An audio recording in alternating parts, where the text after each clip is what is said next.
नमस्कार आकाशवाणी कटक आंचलिक संवाद पढ़ुछंती सुचिस्मिता साहू। विश्व प्रसिद्ध पुरी रथयात्रा आयोजन नहीं सुप्रीमकोर्ट देइथिबा निर्देशर पुनर्विचार ପାଇଁ दाखल पिटिशनर आज शुणाणी हेब। सुप्रीमकोर्टर भर्चुआल कोर्ट नंबर 3 ରେ ଏହି ମାମଲାର ଶୁଣାଣି କରାଯିବ। ତେବେ ସର୍ବୋଚ୍ଚ ଅଦାଲତଙ୍କ ନିର୍ଦ୍ଦେଶର ପୁନର୍ବିଚାର ପାଇଁ ଏକାଧିକ ଆବେଦନ ଇତିମଧ୍ୟରେ ସୁପ୍ରିମକୋର୍ଟରେ ଦାଖଲ ହୋଇଛି। ବିଜେପି ନେତା ସମ୍ବିତ ପାତ୍ର ମଧ୍ୟ ଏନେଇ ଏକ ଆବେଦନ ଦାଖଲ କରିଛନ୍ତି।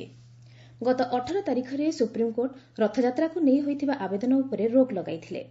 ଅପରପକ୍ଷରେ ପୁରୀରେ ରଥଯାତ୍ରା ହେବା ନେଇ ଶଙ୍କରାଚାର୍ଯ୍ୟ ନିଶ୍ଚଳାନନ୍ଦ ସରସ୍ୱତୀ ଏବଂ ଗଜପତି ମହାରାଜ ଦିବ୍ୟସିଂହ ଦେବ ରଥଯାତ୍ରା ହେବା ସପକ୍ଷରେ ମତ ଦେବା ପରେ ଗଜପତି ମୁଖ୍ୟମନ୍ତ୍ରୀଙ୍କୁ ସୁପ୍ରିମକୋର୍ଟରେ ସରକାରଙ୍କ ପକ୍ଷ ରଖିବାକୁ ନିବେଦନ କରିଛନ୍ତି। ରଥଯାତ୍ରା କରାନଯିବା ଲାଗି ସୁପ୍ରିମକୋର୍ଟ ମନା କରିଥିଲେ ମଧ୍ୟ ଆଜି ଶ୍ରୀମନ୍ଦିରରେ ଶ୍ରୀଜୀଉମାନଙ୍କର ସକାଳ ଧୂପନୀତି ଶେଷ ହେବା ପରେ ଆଜ୍ଞାମାଳ ବିଜେ କରାଯିବ।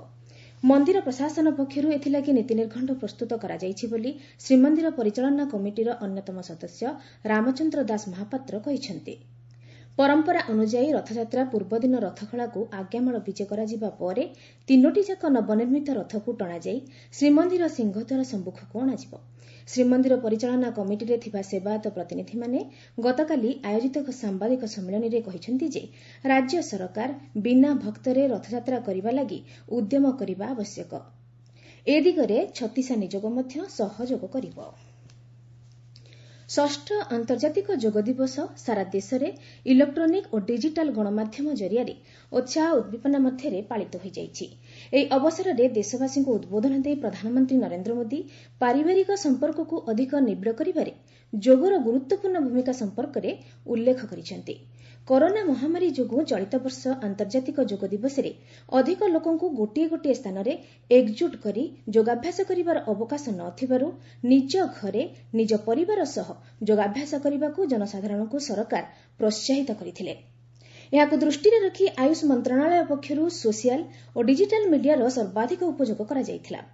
ଆୟୁଷ ମନ୍ତ୍ରଣାଳୟର ଘରେ ଯୋଗ ପାଇଁ ପ୍ରଦାନ କରିଥିବା ନିୟମାବଳୀ ଅନୁସାରେ ପୂର୍ବତଟ ରେଳପଥ ପକ୍ଷରୁ ଆନ୍ତର୍ଜାତିକ ଯୋଗ ଦିବସ ପାଳିତ ହୋଇଯାଇଛି। ଏହି ଅବସରରେ ପୂର୍ବତଟ ରେଳପଥର ମହାପ୍ରବନ୍ଧକ ଶ୍ରୀ ବିଦ୍ୟାଭୂଷଣ, ଅତିରିକ୍ତ ମହାପ୍ରବନ୍ଧକ ସୁଧୀର କୁମାର ଏବଂ ସମସ୍ତ ପ୍ରମୁଖ ବିଭାଗୀୟ ଅଧିକାରୀମାନେ ନିଜ ନିଜ ବାସଭବନରେ ଯୋଗାଭ୍ୟାସ କରିଥିଲେ। ଏହି ଅବସରରେ ଶ୍ରୀ ବିଦ୍ୟାଭୂଷଣ ସମସ୍ତ ରେଳ କର୍ମଚାରୀ ଓ ଅଧିକାରୀଙ୍କୁ ସୂଚନା ଦେଇ କହିଥିଲେ, ଯୋଗ ହେଉଛି ଏକମାତ୍ର ଅବଲମ୍ବନ ଯାହା ଜଣକୁ ଶାରୀରିକ ଓ ମାନସିକ ଭାବେ ସୁସ୍ଥ ରଖିପାରିବ। ସେହିପରି ମୁମ୍ବାଇରେ ଭାରତ ସରକାରଙ୍କ ଗୃହ କଲ୍ୟାଣ କେନ୍ଦ୍ର ପକ୍ଷରୁ ଏକ ଡିଜିଟାଲ ଗ୍ଲୋବାଲ ଯୋଗ କନଭେନସନର ଆୟୋଜନ କରାଯାଇଥିଲା। ଓଡ଼ିଶାର ଯୋଗ ବିଶାରଦ ଡକ୍ଟର ବିଜୟ କୁମାର ମହାରଣାଙ୍କ ପ୍ରଚେଷ୍ଟାରେ ବିଶ୍ୱର ଅନେକ ଦେଶ ଅଂଶଗ୍ରହଣ କରି କୋଭିଡ୍-19 ମହାମାରୀ ସମୟରେ ଯୋଗ ଦ୍ୱାରା ରୋଗ ପ୍ରତିରୋଧକ ଶକ୍ତି କିଭଳି ବୃଦ୍ଧି କରାଯାଇପାରିବ ସେ ବିଷୟରେ ଆଲୋଚନା କରାଯାଇଥିଲା। ଅନ୍ଲାଇନ୍ ଦ୍ୱାରା ଡକ୍ଟର ବିଜୟଙ୍କ ପୁସ୍ତକ ମିଶନ ଟୁ ସକ୍ସେସର ନୂତନ ସଂସ୍କରଣ ଉନ୍ମୋଚିତ ହୋଇଥିଲା। ରାଜ୍ୟରେ ଗୋଟିଏ ଦିନରେ ସର୍ବାଧିକ 304 ଜଣ ଆକ୍ରାନ୍ତ ଚିହ୍ନଟ ହେବା ପରେ ମୋଟ ସଂକ୍ରମିତଙ୍କ ସଂଖ୍ୟା 5000 ଅତିକ୍ରମ କରିଛି। ସେମାନଙ୍କ ମଧ୍ୟରୁ ସଂଘରୋଧରୁ 272 ଜଣ ଥିବାବେଳେ ସ୍ଥାନୀୟ ଅଞ୍ଚଳରୁ 32 ଜଣ ଚିହ୍ନଟ ହୋଇଛନ୍ତି।